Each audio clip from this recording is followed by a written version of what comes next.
और क्या फ़ैसला हुआ है इस्लाम पार्टी के साथ आप लोग जाएंगे? देखिए अल्हम्दुलिल्लाह 125 सीटें मजलिस इत्तेहादुल मुस्लिमीन ने पूरे महाराष्ट्र के अंदर हासिल की है। अब इसके बाद जो है हर शहर के अंदर गट नेता कौन होगा, विरोधी पक्ष नेता कौन होगा, स्टैंडिंग कमेटी में कौन जाएगा, कॉर्प मेंबर कौन होगा, इसकी हलचल शुरू है।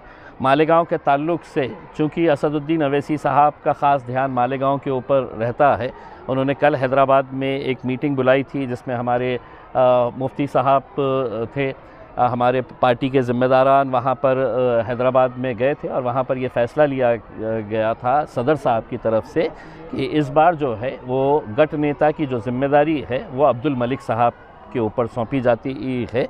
तो यहाँ पर इस मीटिंग के अंदर ये ऐलान किया गया है कि गट नेता अब्दुल मलिक साहब रहेंगे करके, और आगे का जो भी यहाँ पर फ़ैसला लेने का है हमारे मुकामी ज़िम्मेदारान जो है वो इस ताल्लुक़ से फ़ैसला लेंगे।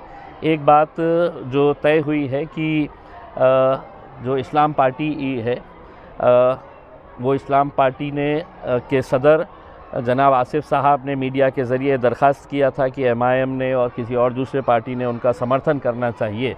तो इस ताल्लुक़ से भी पार्टी ने ये फ़ैसला लिया है कि उनके साथ बातचीत करके मालेगांव की तरक्की के लिए और फ़िरक़ा परस्तों को दूर रखने के इरादे से हम एक अच्छा फ़ैसला इंशाअल्लाह लेंगे। मकसद एक ही है कि मालेगांव की तरक्की के अंदर हम चाहते हैं कि किसी तरह का फ़िरक़ा परस्तों की दखलअंदाज़ी नहीं होनी चाहिए। तो इस ताल्लुक़ से जो भी फ़ैसला रहेगा वो मुफ्ती साहब और यहाँ के ज़िम्मेदारान लेंगे। ये जो पार्टी में आप जो भी देंगे, जो भी फैसला लेंगे, तो बिन शर्त होगा या कोई शर्त रहेगी, कोई पद की ये रहेगी? देखिए शर्त यही होती है सियासत के अंदर कि हर कॉरपोरेटर जो है वो यही उम्मीद करता है कि मैं चुन कर आया हूँ, हाँ, और मेरे इलाके का विकास होना चाहिए, मेरे इलाक़ों के अंदर तरक्याती काम होनी चाहिए। शर्त यही हो सकती है कि हम हमारे जो इलाक़े हैं वो इलाक़ों के अंदर हम तरक्याती काम कैसे कर सकेंगे उसमें, हाँ? तो इसके लिए सियासत के अंदर बहुत सारी इलेक्शन के बाद जब नतीजे आते हैं तो हर एक लेवल के ऊपर यही बात होती है कि भैया आपके इतने आए हैं, हमारे इतने आए हैं, हाँ? लेकिन अब वो कॉरपोरेटर्स के बारे में भी हमको सोचना रहता है कि वो अपने इलाक़ों के अंदर कैसा काम करेंगे।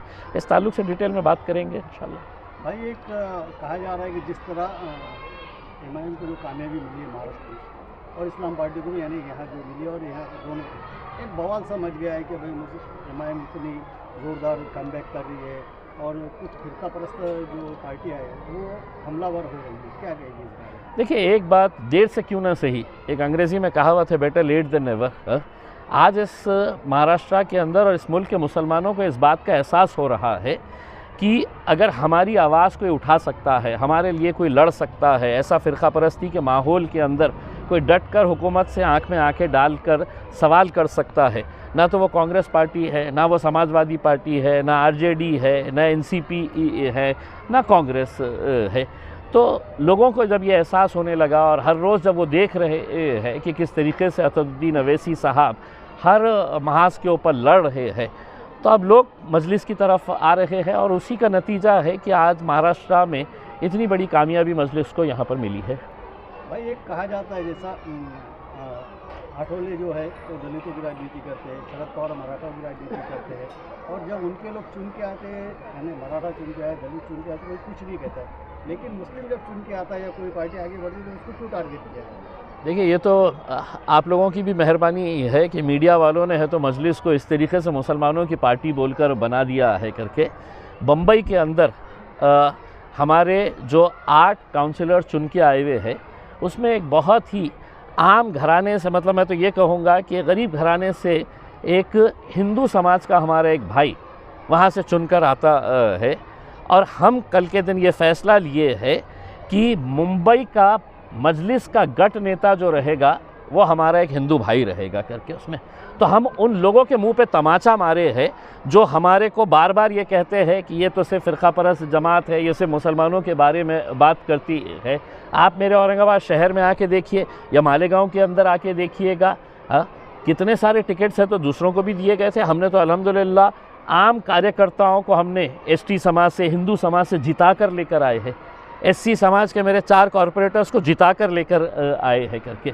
तो ये जो एक जहन बनाया गया है विरोधी पक्ष की तरफ से, और कुछ मीडिया का भी बहुत बड़ा रोल है उसके अंदर कि MIM मतलब फ़िरका परस्त जमात है, ऐसे मुसलमानों की बात करती है, ऐसा नहीं है।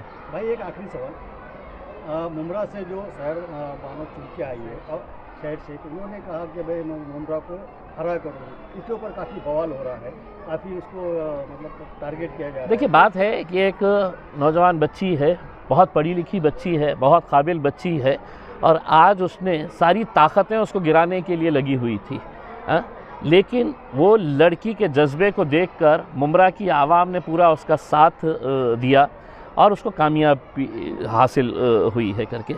इस मुल्क के अंदर हर रोज़ कोई ना कोई खड़े रहता है कि इस मुल्क को हिंदू राष्ट्र बनाने का है, इस मुल्क को है तो हमको भगवा रंग से पूरा रंग देने का है करके।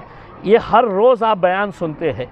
एक बच्ची जो चुनकर आई है और वो अगर ये कह रही है कि मुझे है तो मुमरा के अंदर तमाम सियासी जमातों को ख़त्म कर देने का है 5 साल और पूरे हरे रंग का, इसका मतलब ये नहीं है कि हरा रंग के ऊपर कोई पाबंदी लगी है।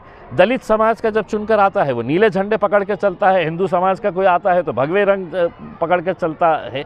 तो इस तरह का बवाल जो है वो सिर्फ इसलिए किया जा रहा है कि एक बच्ची वहाँ से चुनकर आई कैसा, वो तो गढ़ किसी और का था, वो गढ़ में सेंध लगाए कैसा। तो तकलीफ़ इस बात की है, तकलीफ़ इस बात की नहीं है कि वो बच्ची ने क्या कहा है करके। उनको तकलीफ़ ये हो रही है कि मुमरा जैसे मुकाम के ऊपर मजलिस 5 सीटें कैसे जीत सकती है, ये तो हमारा गढ़ था, हमारी जागीर थी, इस जागीर को कैसा कोई खींच सकता है करके। तो तकलीफ़ इस बात की है। भाई मुंबई में अभी आपने कहा कि गठ नेता जो है एक हिंदू भाई होगा, उसका नाम भी बता दीजिए। देखिए, उसका नाम विजय मैंने ट्वीट किया है, चूँकि नए नए लोग चुन के आए हैं। नाम ज़हन में नहीं होगा। हाँ, अगर कैसा कि तो बहुत बड़ी खबर है। जी। कल हमने असद साहब के उसमें हमने ये ऐलान किया था कि मैं भी बता देता हूँ। हाँ, विजय तातोबा उबाले ये हमारे मजलिस इत्तेहादुल मुस्लिमीन के मुंबई में बॉम्बे म्यूनसिपल कॉरपोरेशन में मजलिस के ये गट नेता रहेंगे। विजय तातोबा उबाले ये हिंदू समाज से आया हुआ एक लड़का है जो ट्यूशन्स लेते हैं, क्लासेस चलाते हैं, बच्चों को तालीम पहुंचाने का काम करते हैं। और अगर आप इनकी कहानी अगर देखेंगे कि ये इलेक्शन किस तरीके से लड़े हैं, लोगों ने इनको इलेक्शन लड़ाया है, मजलिस के लोगों ने है तो इनके लिए पूरी तरीके से पैसा लगाकर जितना भी लगा है वो उनको लगाकर उनको जिताया है। तो उन तमाम लोगों के मुंह पे हमने कल के दिन तमाचा रसीद कर दिया है।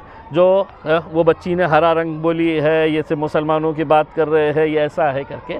अब हम उम्मीद कर रहे हैं कि दूसरी पार्टियां जो है वो हमारे बारे में कब ख्याल करने वाली है। हम तो सबका ख्याल कर रहे हैं, हम सबको दे रहे हैं ओहदा करके। चलिए, शुक्रिया बहुत बहुत।